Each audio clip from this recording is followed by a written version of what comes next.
When blessings create conflict, Genesis 13. The land could not hold them both. Genesis 13, the separation. After Egypt, Abram returned to the land God had promised him, not empty, not broken, but rich beyond measure. Gold, silver, livestock, the blessing of heaven rested upon him.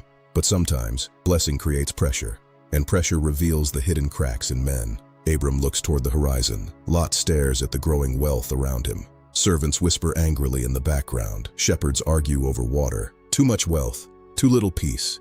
There's no water left. Move your animals somewhere else. Before decisions, Abram returned to worship.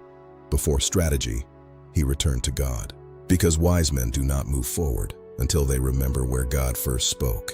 The God of Abraham, watcher of eternity, king above kings. The Lord watched over Abram. The land could not support them together. Too many animals, too many servants, too much increase. And where pride enters, peace leaves. One man looked toward promise, the other looked toward prosperity. And there is a difference. Not every blessed person seeks God. Abram stands on a mountain ridge with Lot. The wind blows through their robes. The sun sets behind them. Let there be no strife between us, for we are brothers. If you go left, I will go right. If you go right, I will go left. Abram trusted God enough to let go, because faith does not panic over temporary loss. Faith knows God can bless any direction. Lot lifted his eyes and saw abundance. What looked good to the eyes hid danger in the shadows. Sodom was wealthy, powerful, advanced, but wicked before God. And Lot moved closer anyway. Some people walk toward destruction, one small step at a time. Every beautiful door is not sent by God. Abram alone with God. Night falls.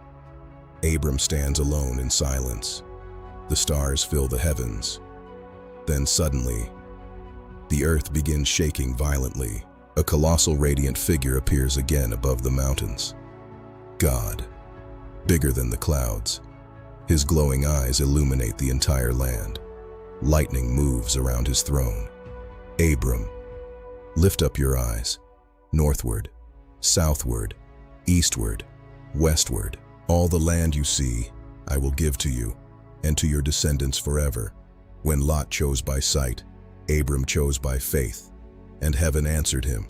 What God promises, no man can steal. Abram kneels trembling before God. Dust swirls around him supernaturally. I will make your descendants like the dust of the earth.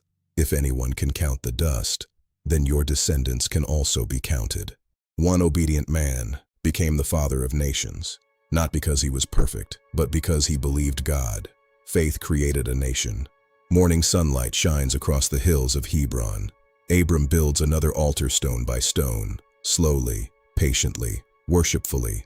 Wherever Abram went, he built altars, because blessed men remember the source of their blessing. One man chose sight. One man chose faith. Only one walked with God. Genesis 13 was not just about land. It was about choices. One man pursued comfort. The other pursued God.